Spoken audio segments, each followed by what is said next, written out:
Hello বন্ধুরা, Saudi আরবের মরুভূমির মাঝে এক কুঁড়ে ঘরে বাস করতেন ৬৫ বছরের এক বৃদ্ধ শেখ। অতীতে ছিলেন ব্যাপক ধনী, কিন্তু সব হারিয়ে একাকিত্বে ডুবে আছেন।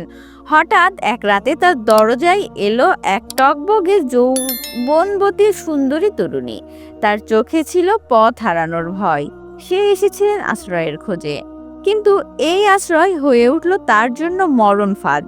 সেই আশ্রয়ের নামে ৬৫ বছরের এই শেখ মেয়েটির সাথে যা করেছিল তা জানলে আপনার পায়ের নিচের মাটি সরে যাবে।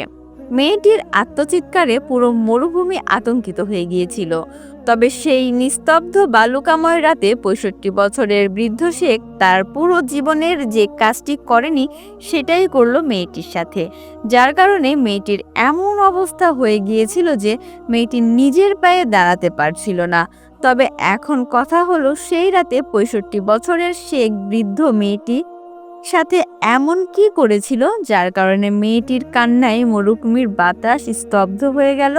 কি ঘটেছিল সেই রাতে যা মেয়েটির জীবন চিরতরে বদলে গেল? আর কেনই বা মেয়েটির বাবা বৃদ্ধ শেখকে শাস্তির মুখোমুখি করলেন? বন্ধুরা, সৌদি আরবের এক ধনী ৬৫ বছরের বৃদ্ধ ছিলেন, যার নাম ছিল আব্দুল আজিজ বিন সালেম। সৌদি আরবের রিয়াদ শহরে যার নাম শুনলেই লোকেরা মাথা নিচু করত। তার ছিল বিশাল সম্পত্তি, তেলের কূপ, বড় বড় বাড়ি, গাড়ির লাইন, ব্যাংকে কোটি কোটি রিয়াল। সে ছিল অহংকারী, নিজেকে সবার উপরে ভাবত। তার কথা সে বলতো আমার পরে আল্লাহর কথা। তার স্ত্রী ছিল ফাতেমা, শান্ত সুন্দরী, 2 ছেলে ওমর এবং খালিদ, এক মেয়ে লাইলা। বাড়িতে 12 জন চাকর, 3 জন ড্রাইভার, সোনাদানা, দামি কাপড়, সবাই তাকে ভয় পেত। সে কারো কথাই শুনতো না। ব্যবসার মিটিংয়ে গেলে ঘরের সবাই উঠে দাঁড়াতো। সে চেয়ারে না বসা পর্যন্ত কেউ বসতো না। একদিন আল্লাহর লীলা খেলা শুরু হলো। রাতের বেলায় তার পরিবার গাড়িতে করে যাচ্ছিল রিয়াদ থেকে দাম্মামে। ওমর গাড়ি চালাচ্ছিল, স্পিড ছিল বেশি। হঠাৎ একটা ট্রাকের সঙ্গে ধাক্কা, গাড়ি উল্টে আগুন ধরে গেল। স্ত্রী, 2 ছেলে মেয়ে সবাই মারা গেল। 4 জনের লাশ এলো হাসপাতালে। আব্দুল আজিজ গিয়ে দেখলেন, তার চিৎকার পুরো হাসপাতাল কেঁপে উঠল, কিন্তু কিছুই করার ছিল না। তারপর এলো আরেক ধাক্কা। তার সবচেয়ে কাছের বন্ধু হামজা, সে ছিল শিয়ালের মতো। আব্দুল আজিজের দুর্বল সময়ে কাগজ জাল করে সব সম্পত্তি নিজের নামে করে নিল, ব্যাংক, জমি, কোম্পানির সব। আদালতে হেরে গেলেন তিনি। টাকা ছিল না, ক্ষমতা ছিল না। একদিন সে রাস্তায় দাঁড়িয়ে দেখলেন তার বাড়ির গেটে নতুন নাম ফলক, শেখ হামজা বিন নাসের। সব শেষ, বাড়ি নেই, পরিবার নেই, টাকা নেই। লোকেরা তাকে চিনত না। যারা একদিন পায়ে হাত বুলিয়ে দিত তারাই মুখ ফিরিয়ে নিচ্ছে। সে রাস্তায় রাস্তায় ঘুরলো, একটা পুরাতন জুব্বা গায়ে, মাথায় ছেঁড়া টুপি। লোকেরা বলতো, এ তো সেই শেখ, এখন ফকির। সে মসজিদের সিঁড়িতে বসে কাঁদতো। রাতে স্বপ্ন দেখতো লায়লা ডাকছে, বাবা। সে উঠে বসতো, ঘাম ভিজে। একদিন সে আর শহরে থাকতে পারল না। সিদ্ধান্ত নিল এখন সেখান থেকে চলে যাবে। পায়ে হেঁটে, ব্যাগে 2টো পুরাতন পোশাক, একটা কোরআন শরীফ আর একটা পানির বোতল রিয়াদ ছেড়ে এলো। 3 দিন হাঁটলো, রাতে তারার নিচে শুয়ে রইল। অবশেষে পৌঁছালো রুবালখালির এক নির্জন কর্নারে। সেখানে একটা কুঁড়ে ঘর পেল, মাটির দেয়াল, খেজুর পাতার ছাউনি, দরজায় পুরাতন তালা, ভেতরে ধুলো, একটা ভাঙা চৌকি। সে বসলো, প্রথমবার নিস্তব্ধ কাঁদলো। তারপর উঠলো, ঝাড়ু দিয়ে পরিষ্কার করলো ঘর, ছাদ মেরামত করলো, সেখানে থাকতে শুরু করলো। সকালে উঠে নামাজ পড়তো, পানি আনতে বেরিয়ে যেত, খেজুর খেত, কোরআন পড়তো। চোখে ভয় ছিল না, বরং শান্তি। রাতে তারার নিচে বসে দোয়া করত, হে আল্লাহ, তুমি সব নিয়েছো, কিন্তু আমাকে শান্তি দিয়েছো। আমি এখানে একা, কিন্তু তোমার সঙ্গে। দিন যায়, সে আর অহংকারী নয়। দাড়ি পেকে গেছে, মুখে ক্লান্তির ছাপ। সে হাসে আর বলে, আমি এখানে শান্তিতে থাকি। মরুভূমির সেই নির্জন কর্নারের দিনগুলো কাটছিল শান্তিতে। শেখ আব্দুল্লাহ আজিজ এখন আর সেই অহংকারী শেখ নন। তার হাতে কোনো সোনার আংটি নেই, গায়ে সাদা জুব্বা ধুলোয় মাখা, কিন্তু চোখে একটা গভীর শান্তি। সকাল হলেই তিনি উঠে ফজরের নামাজ পড়তেন, তারপর দূরে হেঁটে বেড়াতেন। পথে বালির ওপরে তার পায়ের ছাপ পড়তো, যা কিছুক্ষণ পরেই বাতাসে মুছে যায়। দূরে পানি ভরতে কলসি নিয়ে যেতেন। বাসায় ফেরার পথে কয়েকটা শুকনো খেজুর কুড়িয়ে নেন। এটাই তার দিনের খাবার। দুপুরে তিনি কুঁড়ে ঘরের ছায়ায় বসতেন, কোরআন খুলেন, ধীরে ধীরে তেলাওয়াত করেন। তার কণ্ঠে আর সেই রাগ নেই, আছে একটা নরমতা। মাঝে মাঝে চোখ বন্ধ করে দোয়া করেন, হে আল্লাহ, তুমি আমার সবকিছুই নিয়েছো, কিন্তু আমাকে তুমি শান্তি দিয়েছো। এই নির্জনতা, এই শান্তি, এটাই আমার সবচাইতে বড় ধন। একদিন সন্ধ্যায় তিনি কুঁড়ে ঘরের সামনেই বসেছিলেন। হঠাৎ দূরে একটা ছায়া দেখলেন। প্রথমে ভাবলেন মরীচিকা, কিন্তু না, ছায়াটা কাছে আসতেই একটা মেয়ে, কালো আবায়া গায়ে, মাথায় ছেঁড়া ওড়না, পায়ে ছেঁড়া স্যান্ডেল। সে হাঁটছে, কিন্তু পা টলমলে, মনে হচ্ছে দূর থেকে এসেছে। মেয়েটিকে কাছে আসতেই থমকে দাঁড়ালেন। তার চোখে ভয়, মুখে ক্লান্তি, ঠোঁট কাঁপছে। সে কথা বলতে চাইল, কিন্তু গলা শুকিয়ে গেছে। শেখ আব্দুল্লাহ আজিজ উঠে দাঁড়ালেন। তিনি চুপ করে তাকিয়ে রইলেন। মেয়েটি হঠাৎ হাঁটু গেড়ে বসে পড়লেন বালির ওপর। তার হাত থরথর করে কাঁপছে। শেখ আব্দুল্লাহ আজিজ এগিয়ে গেলেন। ধীরে ধীরে তিনি জিজ্ঞেস করলেন, কে তুমি? এই মরুভূমিতে একা কি করছো? মেয়েটি মাথা তুললো, তার চোখে পানি। সে কাঁপা গলায় বলল, আঙ্কেল, এখানে কোনো গ্রাম আছে, আমি পথ হারিয়ে ফেলেছি। তিনি বললেন, কে তুমি? এই মরুভূমিতে একাকী কি করছো? মেয়েটি হাঁপাতে হাঁপাতে বলল, আমার নাম সারা, আমি রিয়াদ থেকে ঘুরতে এসেছিলাম বন্ধুদের সঙ্গে। জিপ নিয়ে মরুভূমিতে এলাম, কিন্তু ঝড় উঠলো, জিপ আটকে গেল। বন্ধুরা অন্যদিকে চলে গেল, আর আমি পিছিয়ে পড়লাম। ফোনের ব্যাটারি শেষ, পানি নেই, দয়া করে আশ্রয় দিন। শেখ চুপ করে শুনলো। তিনি বুঝলেন মেয়েটি পালিয়ে আসেনি, শুধু পথভ্রষ্ট। মরুভূমির ঝড়ে অনেকেই এমন হয়। তিনি বললেন, ওঠো, ভেতরে এসো, আমি পানি দিচ্ছি। সারা কুঁড়ে ঘরের ভেতরে এলো। শেখ একটা চাদর দিলেন, পানি ঢেলে দিলেন। সারা পানি খেয়ে সামলে নিল। তারপর বলল, কাল সকালে চলে যাব, শুধু একটি রাত আমাকে এখানে থাকতে দিন। শেখ বলল, রাতে ঝড় হতে পারে, সকাল পর্যন্ত থাকো, আল্লাহ তাআলা দেখবেন। সারা মাথা নাড়ল। সে রাতে শেখ বাইরে বসে রইল, ভেতরে সারা শুয়ে পড়ল। পরের দিন সকালে সারা উঠে ঘর ঝাড়ু দিল। শেখ অবাক হয়ে বলল, কেন করেছো এসব? সারা হেসে বলল, আপনি আশ্রয় দিয়েছেন, আমি কাজ করব। দিনগুলো কাটতে লাগলো। সারা থেকে গেল, তার বন্ধুদের খুঁজে পায়নি। সে বলল, আমি ফিরে যাব, কিন্তু পথ জানি না। শেখ বলল, থাকো, আল্লাহ তাআলা সব ব্যবস্থা করে দিবেন। সারা সকালে পানি আনে, খাবার বানায়, শেখের সঙ্গে কথা বলে। ধীরে ধীরে তাদের মধ্যে বন্ধুত্ব গড়ে ওঠে। কিন্তু মরুভূমি তখনও শান্ত থাকে না। একদিন দূরে একটি গাড়ির শব্দ শোনা গেল, ধুলো উঠছে, কয়েকজন লোক আসছে। তারা খুঁজছে সারাকে। সারার বাবা এসেছেন। শেখ আব্দুল্লাহ আজিজ কুঁড়ে ঘরের সামনে দাঁড়িয়ে দেখলেন সারা ভেতর থেকে বেরিয়ে এলো। তার মুখ ফ্যাকাশে। সে ফিসফিস করে বলল, আমার বাবা এসেছেন। জিপগুলো থামলো, দরজা খুললো। একজন মাঝবয়সী লোক নামলেন, সাদা জুব্বা, মাথায় লাল সাদা পাগড়ি। তার পেছনে চারজন লোক। লোকটি এগিয়ে এলেন, তার চোখে চিন্তা। সারাকে দেখে দৌড়ে গেলেন। সারা, আল্লাহর রহমতে তুমি বেঁচে আছো। সারা বাবার কাছে গেল, কিন্তু তার চোখে আনন্দ নেই। সে বলল, বাবা, আমি ঠিক আছি। বাবা শেখের দিকে তাকালেন। তিনি হাত জোর করে বললেন, আপনি আমার মেয়েকে বাঁচিয়েছেন, আল্লাহ তাআলা আপনার হেফাজত করুন। শেখ শান্ত গলায় বলল, আমি আব্দুল আজিজ, এখানে একা থাকি। তোমার মেয়ে পথ হারিয়েছিল, আমি আশ্রয় দিয়েছি, আর কিছুই নাই। বাবা মাথা নিচু করে বললেন, ধন্যবাদ, আপনি আমার পরিবারের উপকার করেছেন। চলো সারা, বাড়ি চলো। সারা বাবার হাত ধরলো, কিন্তু তার চোখ শেখের দিকে। সে ধীরে ধীরে এগিয়ে গেল, শেখের সামনে দাঁড়ালো, তার চোখে পানি। সে বলল, আঙ্কেল, আপনি আমার অনেক খেয়াল রেখেছেন, আমি কখনোই ভুলবো না। শেখ হাসলো। তিনি বললেন, যাও বেটি, তোমার বাড়ি তোমার জন্য অপেক্ষা করছে। সারা কাঁদতে কাঁদতে বলল, আমি আবার আপনার কাছে ফিরে আসবো, আপনি আমার জন্য অপেক্ষা করবেন। শেখের চোখে পানি চিকচিক করছিল। তিনি বললেন, আল্লাহ তাআলা যদি চান তাহলে আবার ফিরে আসবে। মেয়ে সারা বাবার সঙ্গে জিপে উঠলো। জিপগুলো চলে গেল, ধুলো ভর্তি হয়ে গেল চারদিকে।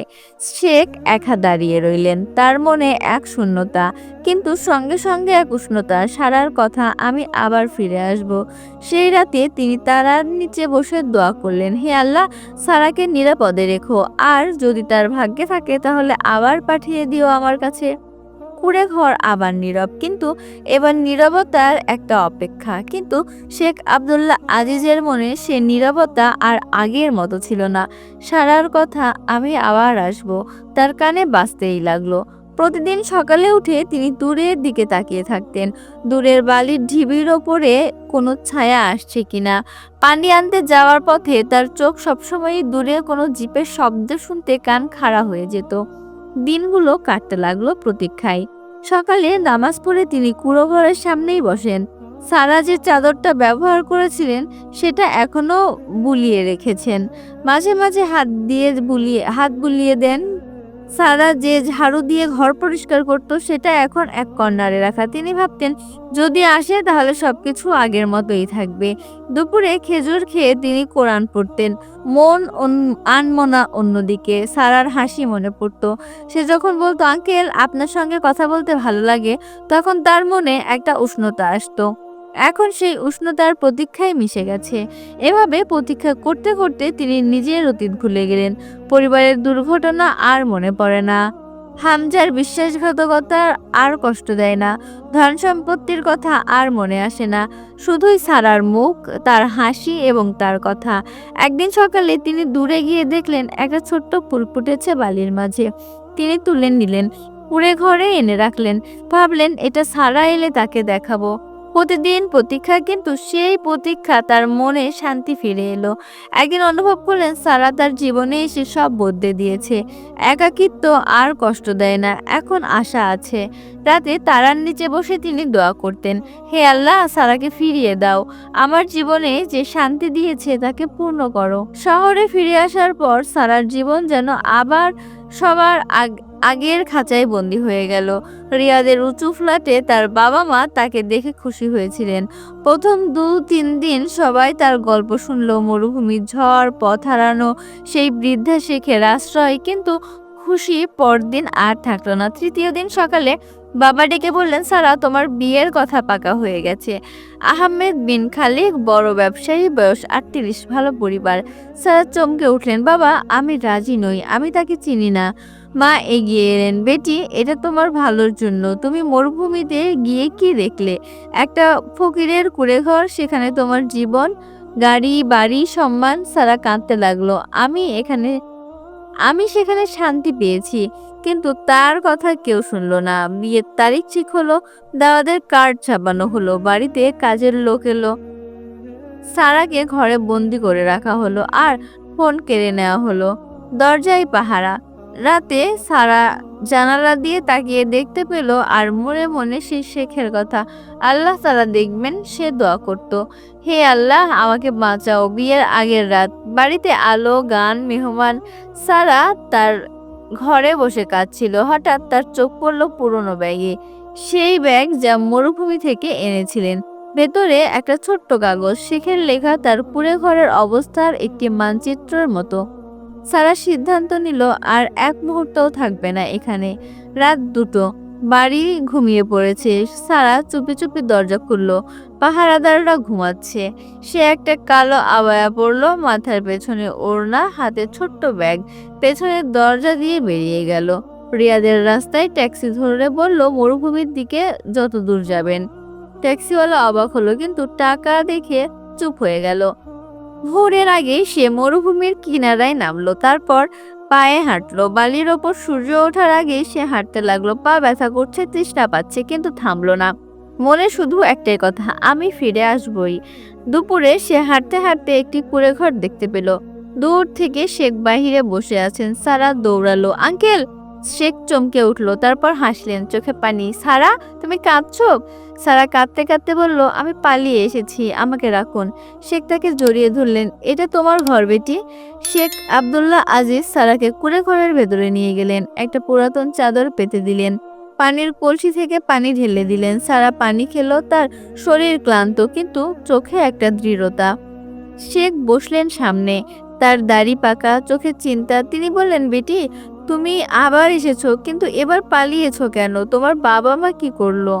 সারা মাথা নিচু করে বলল, তার হাত পা কাঁপছে। সে গভীর নিঃশ্বাস নিল, তারপর শুরু করলো, আঙ্কেল, শহরে ফিরে যাওয়ার পর প্রথমে সব ঠিক ছিল। বাবা মা খুশি, কিন্তু তৃতীয় দিন বাবা বললেন তোমার বিয়ে ঠিক হয়েছে অমুক তারিখ। তোমার বিয়ে তারা আমাকে বন্দি করে রাখলো, ফোন কেড়ে নিল, পাহারার দরজায় বসালো। সবার কথা শুনে শেখের চোখের নিচে পানি চিকচিক করলো। তিনি বললেন তারপর বিয়ের আগের রাতে বাড়িতে মেহমান, আমি সেখান থেকে পালিয়ে এসেছি। এই বলতেই সারা কান্নায় লুটিয়ে পড়লো। তারপর শেখ চুপ করে রইলেন। তারপর ধীরে ধীরে বললেন তুমি অনেক কষ্ট করেছো, কিন্তু এখন কি হবে? তোমার বাবা মা তোমাকে খুঁজবে। সারা মাথা তুললো, তার চোখে আগুন। আমি আর ফিরবো না, এখানেই আমার শান্তি, আপনার কাছে। আপনি আমার বাবার মতো, আমাকে রাখুন আগলে।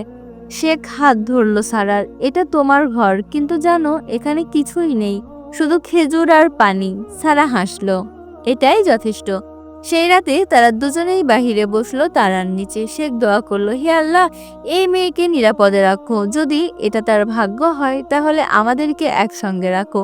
কুঁড়ে ঘরে এখন দুটো হৃদয়, একটা বৃদ্ধা, একটা তরুণ, কিন্তু দুটো শান্তিতে ভরা। একদিকে রিয়াদের উঁচু ফ্ল্যাটের সকাল হলো চিৎকারে। সারার মা দরজা খুলে দেখলো ঘর খালি, বিছানায় ঠান্ডা, জানালা খোলা, ব্যাগ নেই। তিনি চেঁচিয়ে উঠলেন, সারা সারা। বাবা দৌড়ে এলেন। ঘর দেখে মাথায় হাত। কোথায় গেল পাহারাদার? কই? পাহারাদারেরা ঘুম থেকে জেগে উঠলেন। আমি ঘুমিয়ে পড়েছিলাম, কিছুই দেখিনি। বাবা রেগে গেলেন, তাকে চড় মারলেন। তারপর পুলিশে ফোন করলেন, আমার মেয়ে পালিয়েছে, খুঁজে বের করুন। পুলিশ এলো। বাড়ির তল্লাশি, সিসিটিভি ফুটেজে দেখা গেল রাত 2টার দিকে সারা বাড়ির পেছনের দরজা দিয়ে পালিয়ে যাচ্ছে। তার গায়ে কালো আবয়া, মাথায় ওড়না এবং একা। বাবা মা পাগলের মতো হয়ে গেলেন। মা কাঁদতে কাঁদতে বললেন, আমার মেয়ে কোথায়? আবার মরুভূমিতে গেল নাকি? বাবা বলেন, না, এবার আর ছাড়বো না। তিনি গাড়ি নিয়ে বেরিয়ে পড়লেন রিয়াদের রাস্তায়। বন্ধুদের বাড়িতে, আত্মীয় স্বজনের কাছে নেই, কিন্তু নেই, কিছু জানে না। বিয়ের পাত্র আহমদের বাড়িতে খবর গেল। আহমদের বাবা ফোন করলেন, আপনার মেয়ে পালিয়েছে, বিয়ে ভেঙে গেল, আমরা আর কোনো সম্পর্ক রাখবো না। পুলিশ খুঁজলো, মরুভূমির কিনারে ট্যাক্সির ড্রাইভারকে পাওয়া গেল। সে বলল, একটা মেয়ে মরুভূমির দিকে যেতে দেখেছি, আমি কিনারায় নামিয়ে দিয়েছি। বাবা সঙ্গে সঙ্গে জিপ নিয়ে মরুভূমিতে ছুটলেন, কিন্তু বিশাল মরুভূমি, কোথাও খুঁজে পাওয়া গেল না, কোনো চিহ্নও নেই। দিনের পর দিন খোঁজা, হেলিকপ্টার, ড্রোন, কিছুই পাওয়া গেল না। সারা যেন বালির মধ্যে মিশে আছে। মা বাড়িতে বসে কাঁদছেন, আমার মেয়ে মরে গেল নাকি? বাবা চুপ করে থাকেন। তার মনে একটা ভয়, সে কি আবার সেই ফকিরের কাছেই গেল? কিন্তু তার কোনো খবর নেই। পুলিশ বলল, আপনার মেয়েকে আমরা আর খুঁজে পাচ্ছি না, ক্ষমা করবেন। বাবা মা হাল ছেড়ে দিলেন। বাড়িতে শুধু নীরবতা। মা রাতে সারার ছবি দেখে কাঁদতেন, বাবা জানালা দিয়ে তারা দেখতেন। সারাকে আর পাওয়া গেল না। মরুভূমির পুড়ে ঘরে সারা আর শেখ শান্তিতে থাকতেন। বাইরের পৃথিবী তাদের আর ছোবে না। সারা কুঁড়ে ঘরে ফিরে এসে যেন নিজের জায়গা খুঁজে পেয়েছিলেন। সে জানতো এই 65 বছরের শেখ আব্দুল আজিজ তার পিতার মতো। তিনি কখনোই তার উপরে চোখ তুলে দেখেননি। তার কথায় সম্মান আর কাজে স্নেহ। মরুভূমির নির্জনতায় সে নিরাপদ বোধ করত। সকালে উঠে পানি আনতো, খেজুর নিয়ে খাবার বানাতো, শেখের সঙ্গে কোরআন তেলাওয়াত নিয়ে কথা বলতো। সারা ভাবতো এই বৃদ্ধা তার রক্ষক, কোনো চিন্তা নেই, কোনো ভয় নেই। কিন্তু শেখ আব্দুল আজিজের মনে যে আগুন জ্বলছিল সারা তা জানতো না। বহু বছর ধরে তার শারীরিক চাহিদা নির্যায়ী ছিল। পরিবার হারানোর পর, সম্পত্তি ধ্বংসের পর তিনি যেন নিজেকে বন্ধ করে রেখেছিলেন। রাতে একা শুয়ে শুধু দোয়া করতেন, কিন্তু সারার আগমন সেই নিদ্রা শিখাকে জাগিয়ে তুলল। প্রথমে ছিল স্নেহ, তার হাসি দেখে মনে লায়লার ছবি ভেসে উঠত, কিন্তু ধীরে ধীরে সে স্নেহ মিশে গেল অন্য কিছুতে। সারা যখন পানি আনতে যায় তখন আবায়া বাতাসে উড়ে কাঁধ দেখা যেত, শেখের চোখ সেখানেই আটকে যেত। সে যখন খাবার বানায় তার হাতের নরমতা দেখে তার বুক ধক ধক করে উঠত। এক সন্ধ্যায় তারার পাশে বসলো, তার চুল এলোমেলো। সে বলল, আঙ্কেল, আজ ঝড় উঠবে না তো? শেখের চোখ তার গলায়। তার মনে একটা অচেনা ঝড়, বহু বছরের একাকিত্ব, শরীরের তৃষ্ণা সব জেগে উঠল। তিনি চোখ সরিয়ে নিলেন, কিন্তু মন সরল না। রাতে শুয়ে তিনি নিজেকে সামলাতে চাইলেন, হে আল্লাহ, এটা পাপ, সে আমার মেয়ের মতো, কিন্তু শরীর তা শুনল না। সারার কথা, তার স্পর্শ সব মনে ভাসতে লাগলো। দিন যায়, শেখের নজর খারাপ হয়ে যায়। সারা যখন ঘর ঝাড়ু দিত তার চোখ তার শরীরের বাঁকে পড়তো। সে যখন পানির ঢালে হাত ছুঁয়ে যায় সেই ছোঁয়া তার শরীরে কেঁপে উঠত। তিনি যৌন নিপীড়নের অনুভূতিতে পড়ে যান। মনে হয় সারা তার জন্য এসেছে, কিন্তু বাহিরে তিনি শান্ত। সারা তাকে বাবার মতো দেখে। সারা কিছুই জানে না।